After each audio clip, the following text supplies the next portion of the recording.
नमस्कार बच्चों, कक्षा 3 विषय हिंदी प्रथम भाषा।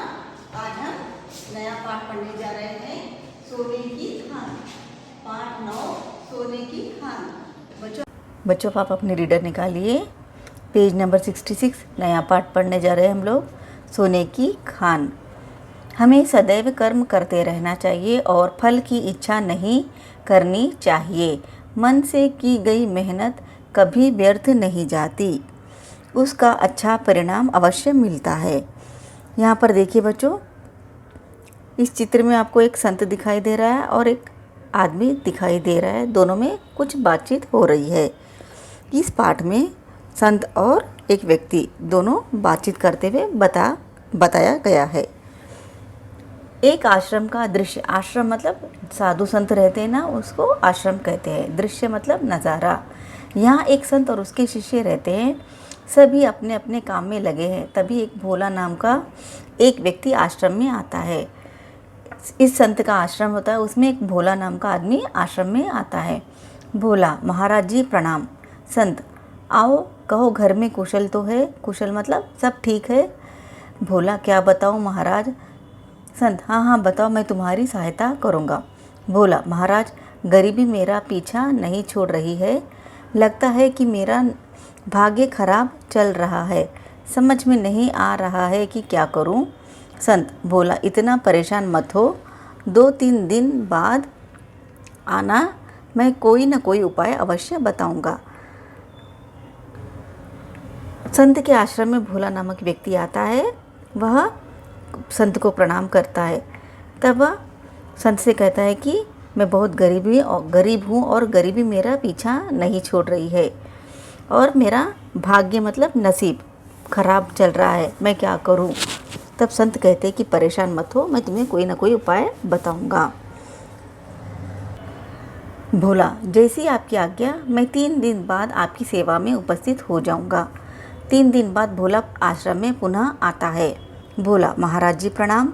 संत: आओ भोला, तुम तो वचन के पक्के निकले। भोला: महाराज, अब जल्दी से मुझे गरीबी से पीछा छुड़ाने का उपाय बता दीजिए। संत: हाँ ज़रूर बताएंगे, पहले एक पुण्य का काम कर दो। भोला: भला मैं क्या कर सकता हूँ? संत: देखो, हमारे आश्रम में पानी की बड़ी कमी रहती है। यहाँ साधु संत आते रहते हैं। यहाँ का कुआं सूख गया है, इसमें थोड़ी खुदाई करनी है, इससे पानी निकल आएगा। भोला: जैसी आपकी आज्ञा, फिर तो मुझे गरीबी से छुटकारा दिलवा देंगे ना। संत: तुम पुण्य का काम करोगे तो भगवान तुम पर प्रसन्न हो जाएंगे और तुम्हें धन दे देंगे। संत ने भोला को 2 दिन बाद आने के लिए कहते हैं, 3 दिन बाद आने के लिए कहते हैं। 3 दिन के बाद संत के आश्रम में भोला फिर से आता है। आकर संत से गरीबी छुड़ाने का उपाय बताने के लिए कहता है। तब संत कहते हैं कि उनके आश्रम का कुआं सूख गया है, उसे और खोदकर नीचे और गहरा करो। भोला: ठीक है महाराज, फावड़ा दे दीजिए। फावड़ा मतलब जो मट्टी खोदते हैं ना, गड्ढा खोदते हैं, उसका हथियार, औजार। संत: सब प्रबंध है, कुएं के पास चले जाओ।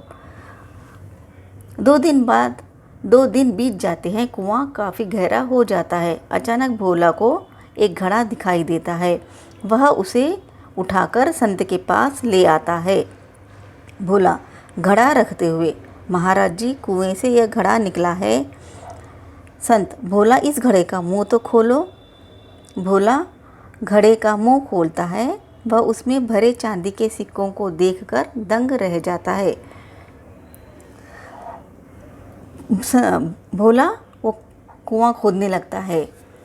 तब 2 दिन तक वह कुआं खोदते रहता है। तब अचानक उसको एक कुएं से घड़ा दिखाई देता है। उस घड़े को निकालकर वह संत के पास लेकर जाता है। संत कहते हैं कि इसका मुंह खोलो। तो तब भोला इसका मुंह खोलने पर उसे चांदी के सिक्के दिखाई देते हैं, जिसको देखकर वह दंग रह जाता है, मतलब आश्चर्यचकित हो जाता है। बच्चों, आप पेज नंबर 66 और 67 को पढ़िए। धन्यवाद।